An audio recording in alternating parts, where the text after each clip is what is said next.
Jimmy Butler sudah nggak betah lagi bermain bersama Miami Heat. Ia sudah berulang kali terlihat malas untuk mencetak poin pada musim ini. Coba kamu lihat ini.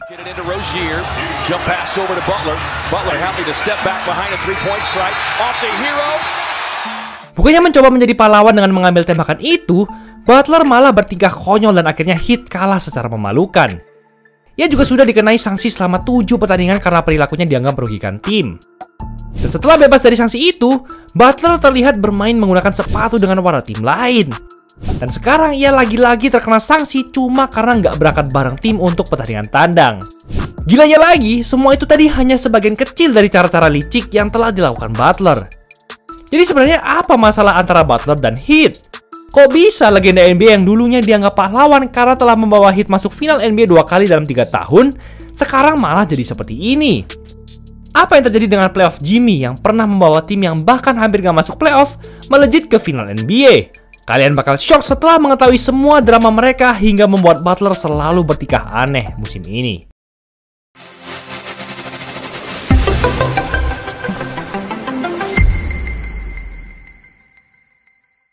Ada sesuatu yang salah dari Jimmy Butler. Kita semua tahu bahwa Butler adalah pemain yang sangat totalitas di lapangan. Ia selalu ingin memberikan performa yang terbaik agar timnya menang. Tapi akhir-akhir ini, bermain di lapangan dan mengenakan jersey Heat sepertinya bukan sesuatu yang ia suka. Dalam bulan Januari ini saja, Butler hanya mencatatkan rataan 11,4 poin per game saja per 23 Januari 2025. Benar-benar seperti pemain cadangan yang biasa banget. Selain itu, ia juga lebih jarang menembak bola. Hanya 8,4 tembakan per game bulan ini. Turun jauh dari rataan 14 tahun karirnya di mana ia mengambil 12,6 tembakan per game. Butler pun tidak menunjukkan ekspresi yang antusias pada pertandingan pertama setelah menyelesaikan hukuman pertamanya. Padahal rekan-rekan setimnya sudah berusaha untuk menghiburnya. Bahkan Butler sendiri juga memohon bahwa ia ingin bermain dimanapun selain Miami. Dan dalam wawancara lainnya, Butler juga menyebut bahwa ia jadi kehilangan cintanya terhadap bola basket karena semua drama di Miami Heat ini. Lantas apa yang menyebabkan semua ini terjadi? Bukannya Butler dan Heat adalah kandidat kuat untuk jadi juara NBA? Apalagi mereka baru saja tembus final NBA 2 tahun lalu. Mengapa Butler ingin menyanyiakan itu semua? Dan apa saja cara licik yang ia gunakan agar bisa keluar dari Heat dan tetap diincar banyak tim? Jawabannya bakal bikin kalian terkejut, karena Butler memiliki otak yang jenius untuk membuat drama ini semakin panas. Sebelum menjawab itu semua, kita perlu kembali ke masa kejayaan Butler bersama Heat. Miami Heat era Jimmy Butler memang merupakan masa-masa terunik bagi tim manapun di NBA. Saat pertama kali Heat mendatangkan Butler, secara mengejutkan mereka bisa tembus babak final NBA di bubble. Tentu itu semua sebagian besar berkat performa Butler. Di final NBA 2020, ia mencatatkan rataan 26,2 poin, 9,8 assist, dan 8,3 rebounds per game. Butler selalu melakukan segalanya untuk Heat di lapangan. Bahkan ia sampai mencetak triple-double 40 poin di pertandingan ketiga dan bermain selama 47 dari 48 menit di pertandingan kelima. Di mana dalam pertandingan itu juga ia berhasil mencetak triple-double 35 poin. Butler juga berhasil membawa Heat tembus final wilayah timur 2 kali beruntun pada 2022 dan 2023. Itu artinya Butler dan Heat berhasil masuk final wilayah timur selama 3 kali dalam 4 tahun. Mengingat rekan bintang terhebatnya hanyalah dalam tanda kutip Bam Adebayo dan pemain-pemain pendukungnya mayoritas tidak terpilih sama sekali di NBA Draft, tentu saja apa yang Butler berikan ini sangat luar biasa. Pencapaian Butler di musim reguler 2022-2023 juga sebenarnya biasa-biasa saja. Itu juga dibuktikan dengan Heat yang menduduki peringkat 8 di wilayah timur pada 2023 lalu, dan ia juga tidak terpilih All-Star. Tapi ketika sudah di babak playoff, ia bisa melakukan hal seperti ini.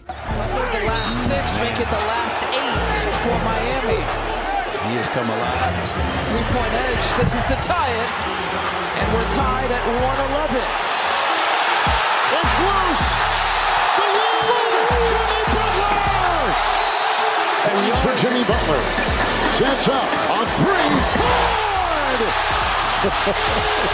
Butler, long shot, good. Mau 30 poin, 40 poin, bahkan 50 poin sekalipun bisa Butler berikan kapanpun dan dimanapun yang ia mau. Itu juga yang menjadi faktor bagaimana Heat yang merupakan peringkat 8 bisa tembus final NBA pada musim itu.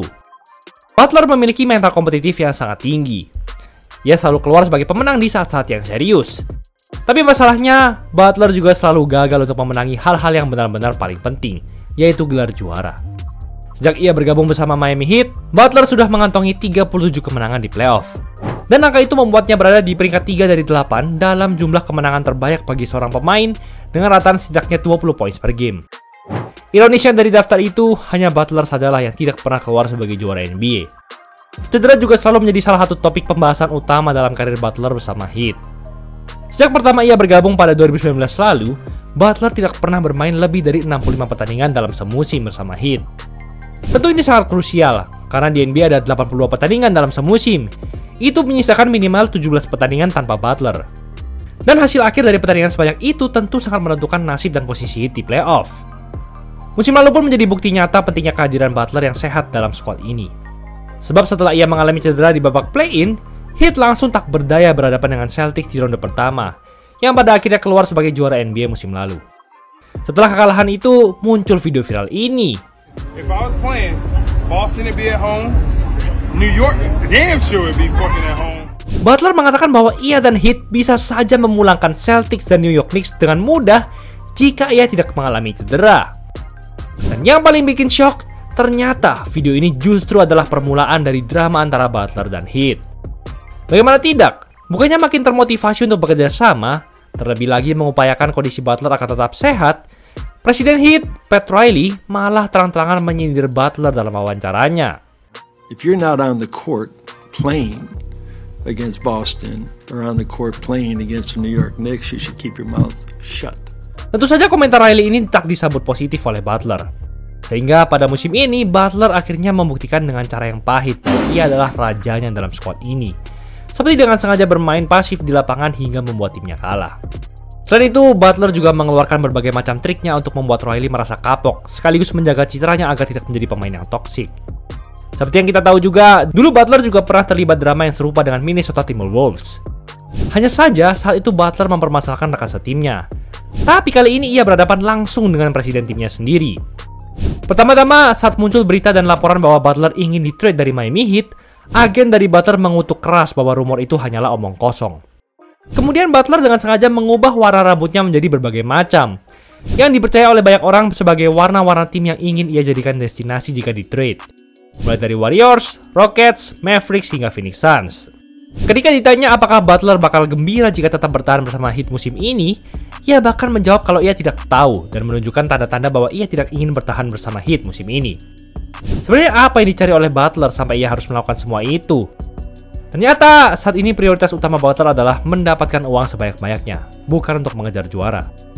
Dan gilanya lagi, tanda-tandanya ternyata sudah muncul jauh sebelum musim ini dimulai. Musim lalu, Butler menginginkan perpanjangan kontrak dengan nilai maksimum. Namun Riley berpendapat bahwa Butler tidak layak untuk mendapatkan hal itu karena ia lebih mengutamakan kehadiran pemain di lapangan secara konsisten.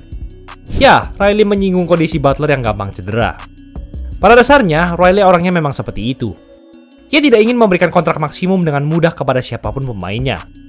Bahkan legenda-legenda Heat seperti Alonzo Mourning dan D-Wade saja tidak diberi, apalagi pemain sekelas Butler. Dan pada jeda musim kemarin juga sempat muncul rumor bahwa Butler ingin bermain bersama Brooklyn Nets. Jelas Butler mengincar ruang gaji Nets yang sangat besar agar ia dibayar besar-besaran. Ia sudah tidak ingin bermain secara kompetitif lagi seperti apa yang kita lihat beberapa tahun lalu. Tak hanya itu, Butler juga sudah berusia 35 tahun. Memang masuk akal jika Riley tidak ingin memberikan kontrak maksimum baru kepada Butler, karena ia sudah tua dan gampang cedera. Tapi di satu sisi, ini juga salah Riley sendiri. Sebab sudah bertahun-tahun ia tidak memberikan pemain pendukung tambahan yang solid di masa prime Butler ini. Mentok-mentok hanyalah Kyle Lowry dan Terry Rozier saja. Dengan itu, jelas jika Butler ingin mendapatkan kontrak maksimum karena ia sudah menggendong Heat sendirian selama bertahun-tahun. Bagaimanapun, Butler ingin dibayar mahal sesegera mungkin, dan itu tidak bisa ia dapat bersama Miami Heat. Butler sampai-sampai harus mengeluarkan banyak cara licik agar Riley sadar dan akhirnya membuka kemungkinan agar ia di-trade musim ini. Tapi pertanyaannya, tim mana yang cocok bagi Butler ke depannya? Apakah Warriors, Suns, atau mungkin ada tim-tim lain? Coba komen dong! Itulah episode kali ini. Custom jersey cuma 100.000 per setel, kapan lagi? Sebelum habis tanggal 31 Januari, gas check out sekarang di Easy Sportswear! Jangan lupa like dan subscribe agar channel ini bisa berkembang dan menghasilkan video menarik lainnya. Thanks for watching, I'll see you in the next video.